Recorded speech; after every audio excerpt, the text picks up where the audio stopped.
दोस्तों, आज की कहानी से हम जानेंगे कि कैसे अपने मन को अपने वश में कर सकते हैं। क्यों जरूरी है मन को नियंत्रित करना। गौतम बुद्ध से जाने कैसे पहचाने अपने मन को है। गौतम बुद्ध द्वारा मन को जानने के 6 चरण।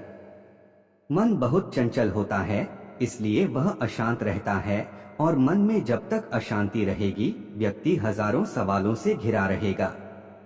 व्यक्ति को जब तक मन में चल रही सवालों के जवाब नहीं मिलेंगे, उसका मन अशांत ही रहेगा।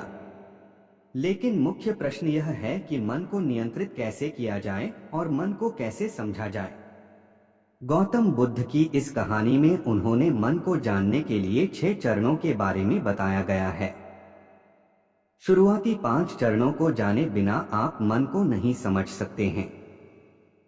जानते हैं इस कहानी के बारे में।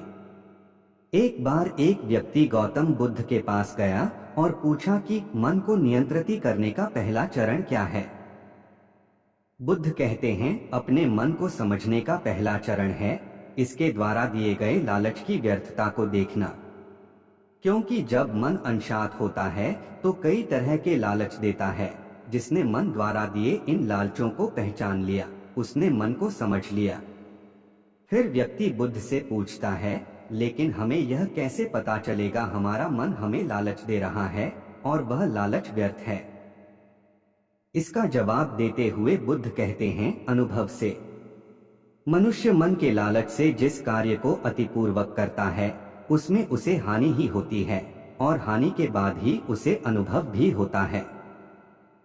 जैसे जिसने वास्तव में यह देख लिया कि नशा करना केवल दुख है, वह नशा मुक्त होना शुरू कर देगा। जिसने जान लिया कि ईर्ष्या से खुद का नाश होता है, वह ईर्ष्या से मुक्त हो जाएगा। मन को समझने का यही पहला चरण है। बुद्ध बताते हैं, मन को जानने का दूसरा चरण। व्यक्ति बुद्ध से पूछता है, यदि व्यक्ति पहले चरण से यह जान जाता है कि वह मन द्वारा दिए लालचों के कारण दुखी है, तो फिर दूसरा चरण क्या है। बुद्ध कहते हैं, खोज पर निकलना। दूसरे चरण के लिए ऐसे व्यक्ति की खोज पर निकलना होगा जो कि पहले ही अपने मन को जान इससे मुक्त हो चुका है, क्योंकि वही तुम्हारा मार्गदर्शन कर पाएगा। बुद्ध बताते हैं, मन को जानने का तीसरा। व्यक्ति कहता है, लेकिन ऐसे व्यक्ति की पहचान कैसे होगी। बुद्ध कहते हैं, यही तीसरा चरण है। सुनना ही अपने मन को समझने का तीसरा चरण है। व्यक्ति कहता है, क्या इसे देखकर पता नहीं किया जा सकता। बुद्ध कहते हैं, देखने में कोई व्यक्ति बहुत शांत और अच्छा लग सकता है, लेकिन उसके मन के भीतर क्या है, यह उसके शब्दों से ही पता चलता है। लेकिन किसी की बातों पर तब तक विश्वास नहीं करना चाहिए जब तक कि वह तुम्हारे विवेक की कसौटी पर खरा न उतर जाए। चौथा चरण है कर्म करना। बुद्ध कहते हैं, कर्म ही मन को समझने का चौथा चरण है। खुद को जानने के लिए सही दिशा में कर्म करना जरूरी है, लेकिन कर्म करते हुए व्यक्ति हर बार 2 गलतियां करता है। पहली गलती है यह कि शुरुआत ही नहीं करना, और दूसरी गलती पूरा रास्ता तय नहीं करना। इन दोनों गलतियों के पीछे हमारे मन की ही चाल होती है।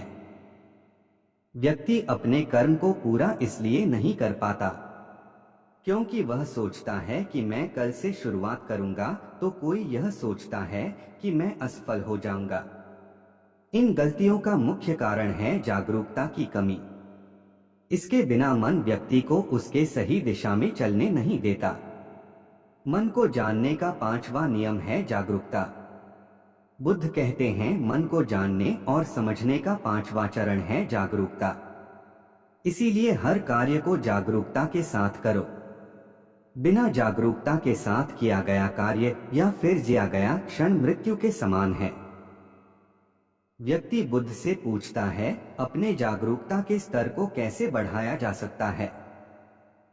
बुद्ध कहते हैं, ध्यान से। ध्यान ही मन को जानने, समझने और नियंत्रित करने का अंतिम चरण है। यानी ध्यान ही वह नाव है जिस पर बैठ मन रूपी नदी को पार किया जा सकता है। जिस व्यक्ति ने इन शुरुआती 5 चरणों से ध्यान को जान लिया, उसने अपने मन को जान लिया। मेरे प्यारे दोस्तों, आशा करता हूँ आपको ये कहानी पसंद आई होगी।